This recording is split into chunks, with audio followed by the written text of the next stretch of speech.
Hey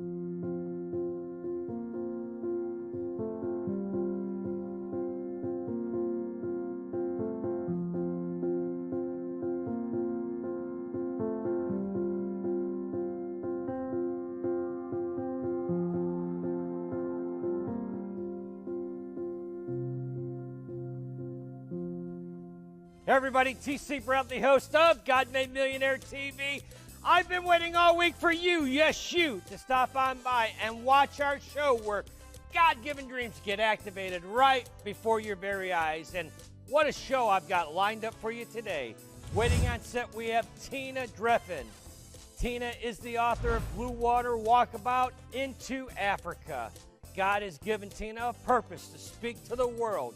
She's an author of 3 memoirs and shares her knowledge and adventures of sailing around the world in a small boat with, listen to this, 2 children to 62 countries. Her belief in God prevented her from being nearly swept away overboard during a storm, gave her courage to outrun pirates, to endure the loss of an infant, and to be healed from breast cancer. So without any further ado, let's crack open that vault and let's get our show started.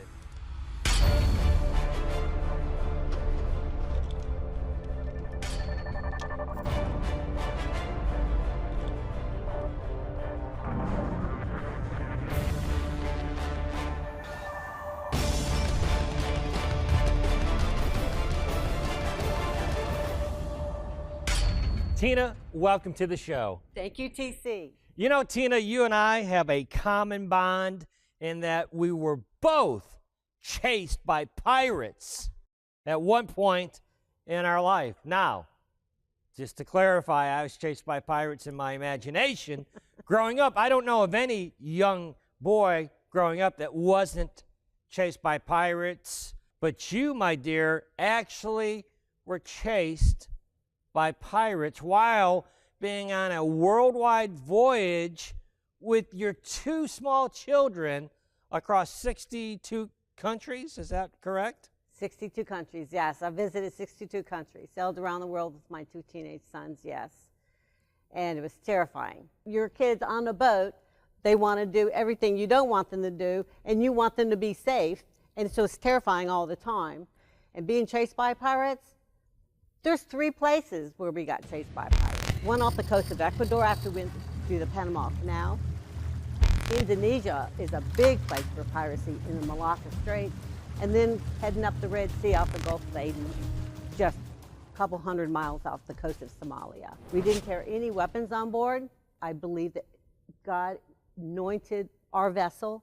And so if I hadn't had God with me, I would have never been able to have my kids on board and bring about this great experience that we have. Wait a minute. People right now are listening at home. They're going, what did you just say? You sailed around the world. What inspired you to take a journey around the world in a very dangerous situation sometimes with your 2 small children? What was it that inspired you? There's only one word to answer for that, and that was God. I've always lived my life as a purpose-driven life. I have gifts of the Spirit that I want to share. I am also a bit of an adventure junkie. Right. You can't tell. You think? Maybe. So I really wanted to share this experience with my kids. I wanted them to get to know people around the world. I wanted to see people in Africa, Southeast Asia, India, and Europe, all these beautiful countries. And I fell in love with people in 62 countries. They had us into their home. We had them on our vessel, and it was the best experience of my life. And I would do it all over again, but maybe just not right now. Right, right.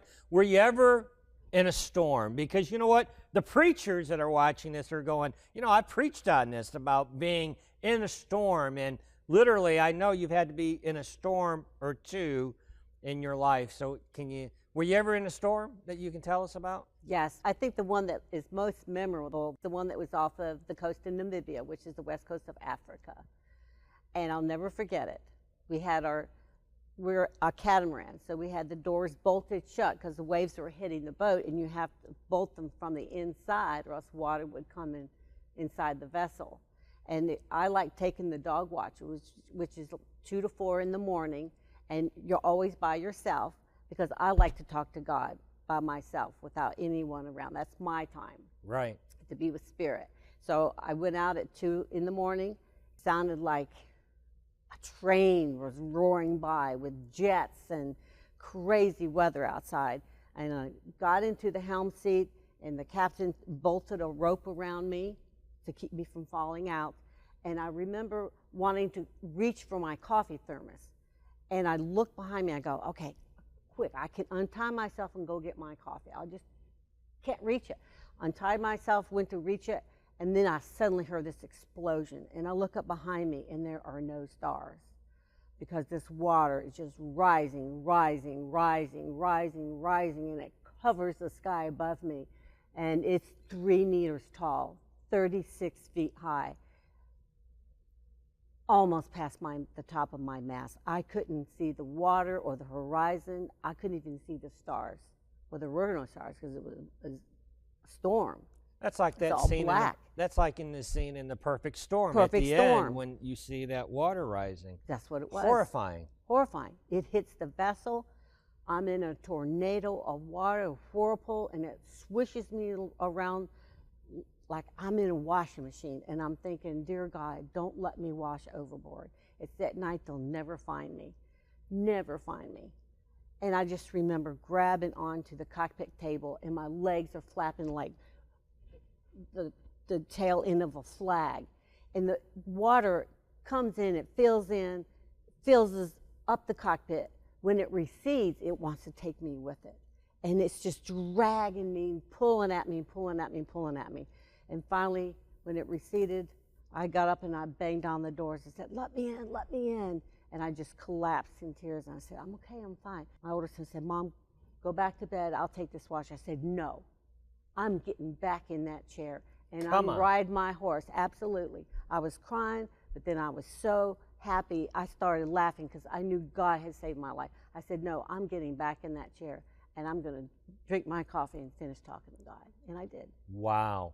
You know, Tina, our show is a platform for people that have activated their God-given dreams. You certainly fit that bill, but the people that we feature on this show, they have dealt with the spirit of fear.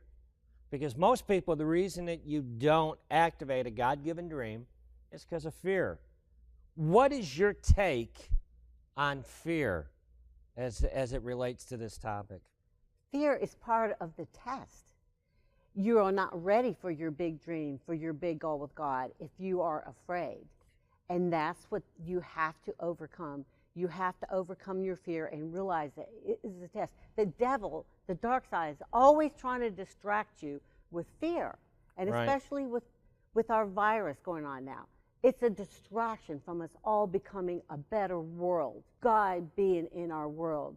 And this distraction is taking up a lot of our energy. What we need to do is push it away and focus more on God and less on the vaccine and the virus. We need to focus on God. Let that work itself out. Yes, have respect, but don't ever be afraid. If you have faith and trust in God, you will never worry about your dreams coming true with God. You just have to believe and trust, and that's part of the test. Right, right. Well, one of the things that you did after this experience is you actually wrote a book, Bluewater, Walkabout into Africa, and it actually won an award in New York City. Can you talk about that? Yes. It won a nonfiction book award for independent publishing. I asked him why, and he said, well, because you want to make the world a better place. And I said, absolutely. That was my goal for sailing around the world. Go to these 62 countries, learn from them, respect them, engage with them, have them in your home. They invite you into their home, learn their culture.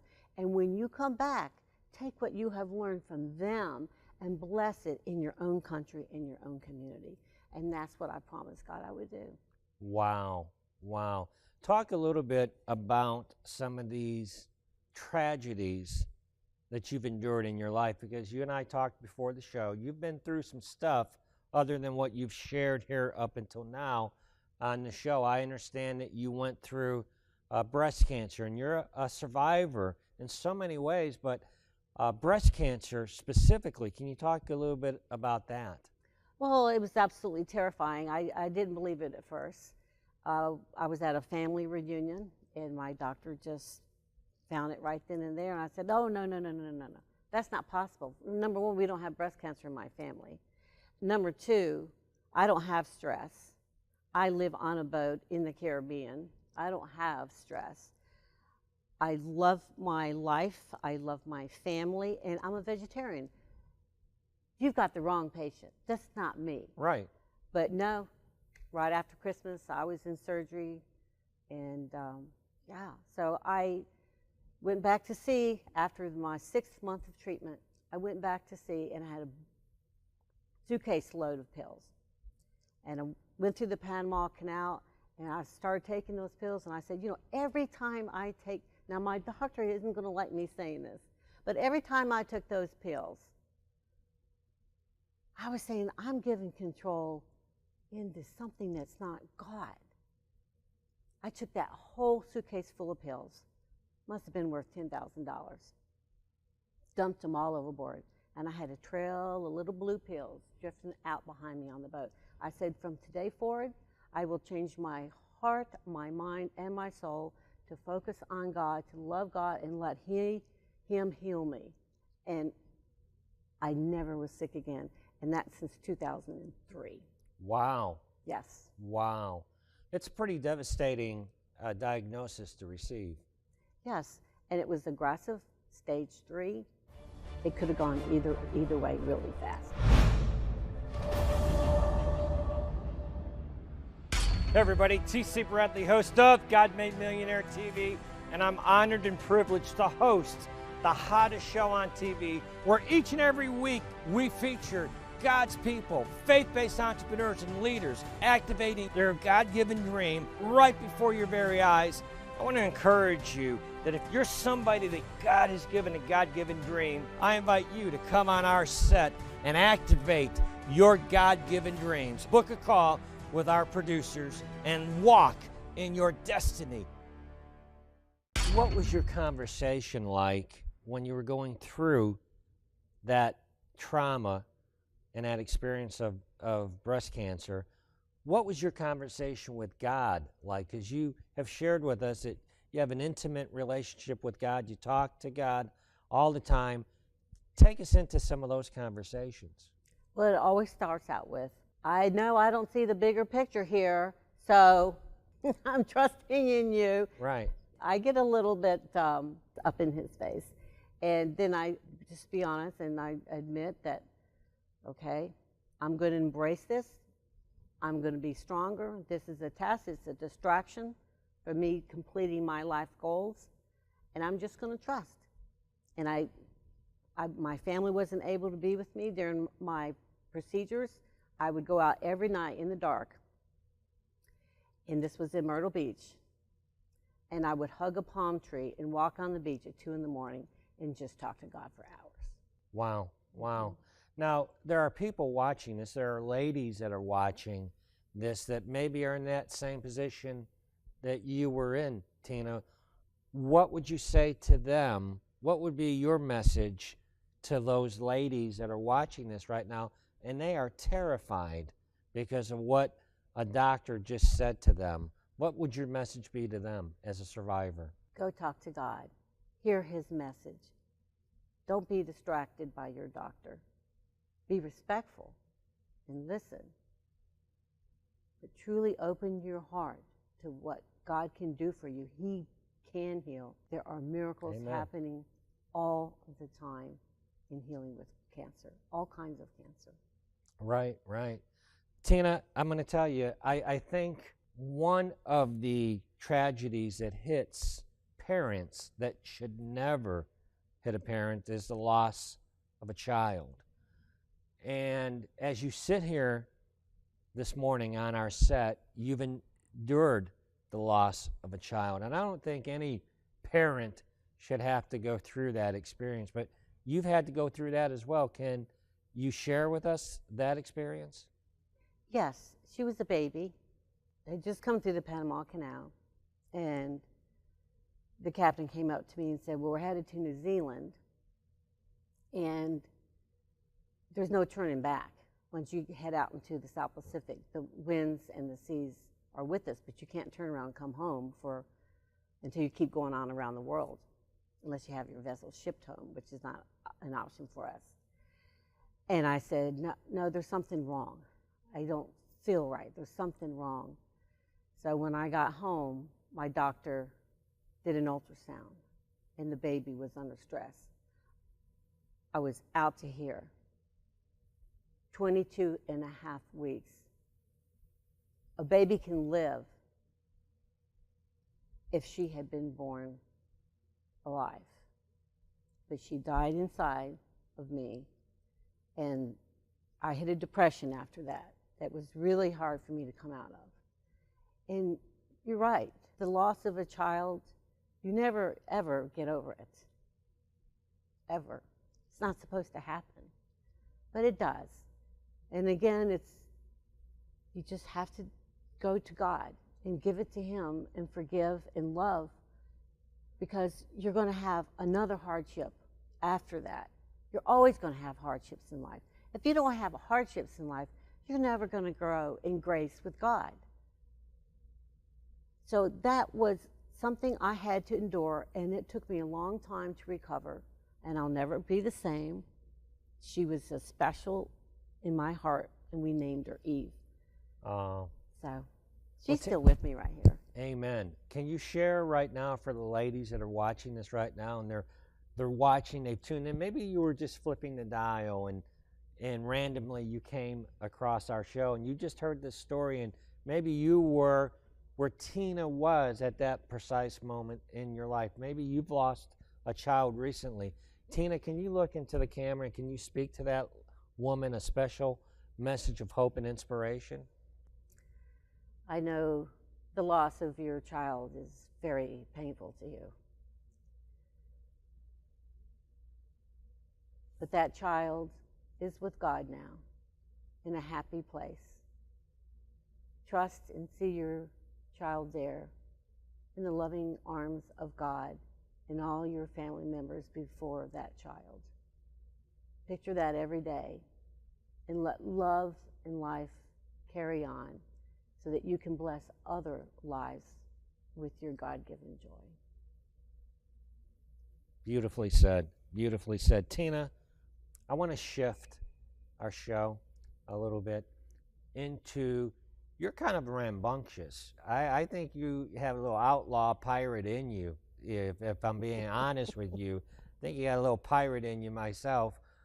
But you have this infectious faith, and you have a belief in your God being a big God. And you had talked before about if you're going to dream big. Can you talk about your attitude when it pertains to your God and about your dreams and about you don't have small dreams? Oh, no. My dreams are always big. And they keep getting bigger because all my dreams are coming true now. So I have to dream even bigger.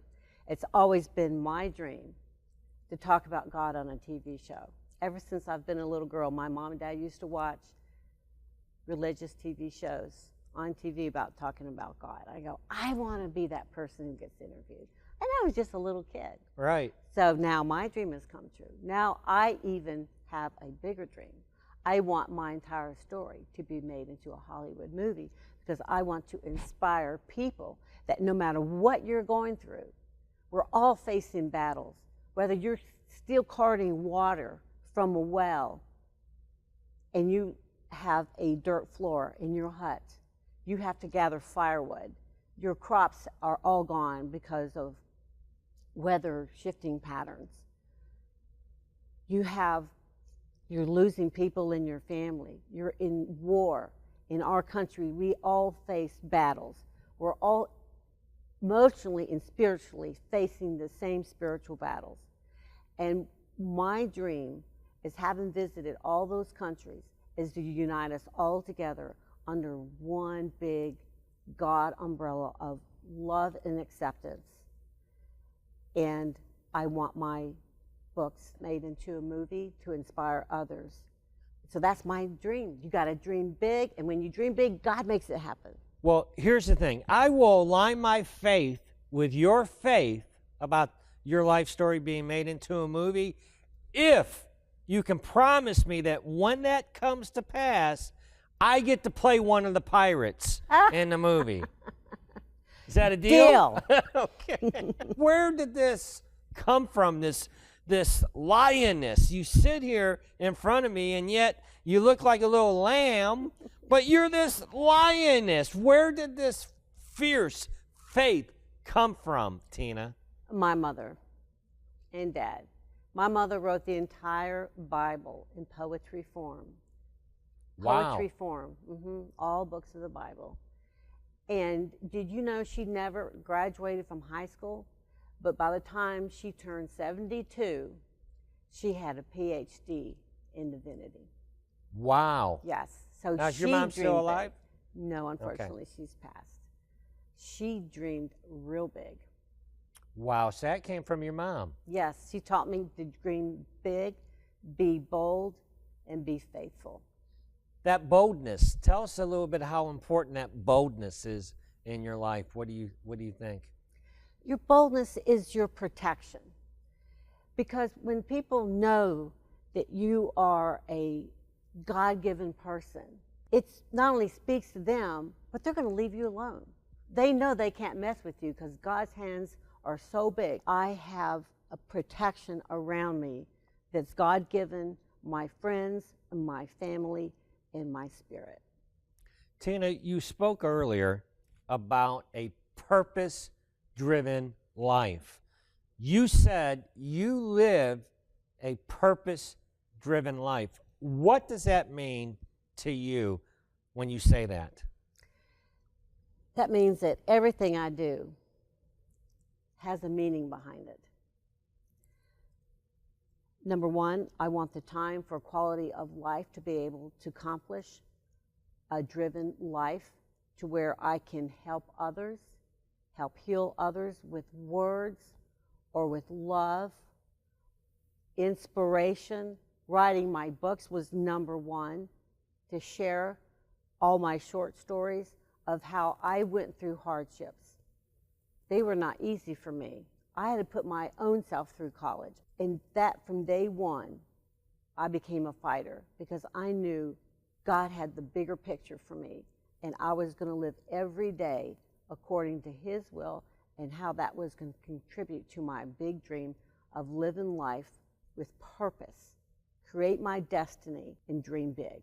And make it happen by being faithful to your dream and helping others. Think of others first, God before that, and yourself last, and you will have the perfect picture of how to live a purpose-driven life. Wow, wow. Tina, how can people find out about your book? I have 3 books on Amazon. They all are with the Bluewater Walkabout series, into Africa, into the Caribbean, and into the Pacific. I have a blog and a website called bluewaterwalkabout.com. It's a blog of my experiences other than the ones that were in my book.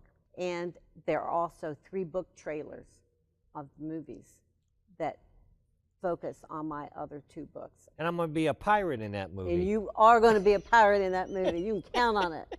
Tina, you are an inspiration to me. You've inspired over 200 nations that have tuned in to our show today.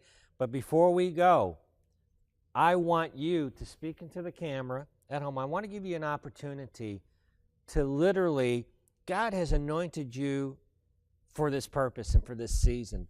So many people are going through the storms of life that have never been in these storms in their lifetime. And you have been through the storms, so many in your life, and you've come out on the other side. And now He's appointed you to speak to over 200 nations. I want you to take your time. I want you to look into that camera and speak your message of hope, of inspiration that God has given you to over 200 nations, if you would. You have a purpose in your life. I want you to look for it. I want you to believe in it.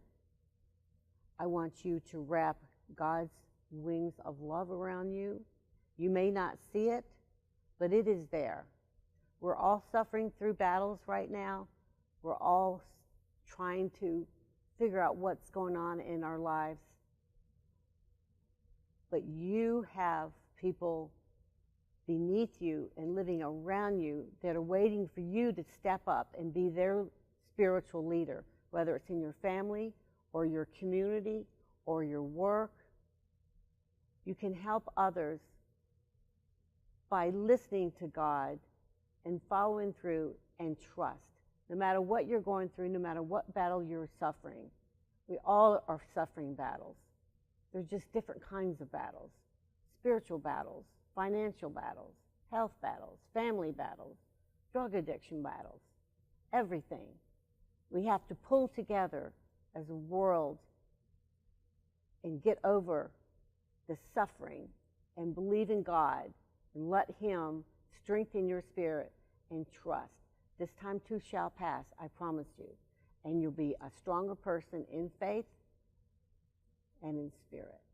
Don't ever, ever give up on God and dream big. Tina, I loved having you here. Will you come back and see us again? You can count on it, Casey. All right, Tina, thank you so much for coming. Hey everybody, can you believe we are at the end of another show? And what a show we had lined up for you today. You know, ladies and gentlemen, in these final moments of the show, I want to encourage you, yes you, that the launching pad of miracles will be your commitment. Show me a man, show me a woman that is committed, and I'm going to show you somebody that's going to activate their God-given dream. Your destiny is found in the deep waters where your God calls you to fulfill that destiny. The only way you're going to go to those deep waters is to leave the safety and the security and the comfort of the shoreline. Some of you watching this show right now, you've been lounging on the safety and the comfort of the shoreline. And your God today is calling you to go to the deep waters where your dream is, where your destiny is. And the only way you're going to get there is if you're committed. And I'm talking rock solid commitment. Not one of these dinky-donkey commitments that the world talks about. I'm talking about committed. Stand up right now with me and say, I am committed, TC, to activating my God-given dream. Now that you're standing up, go over there and get your shades on, because you know how we do it here. We hit our music and we do our prosperity dance. I want you to do it with some attitude and with some commitment with me. Big Mike, hit my music.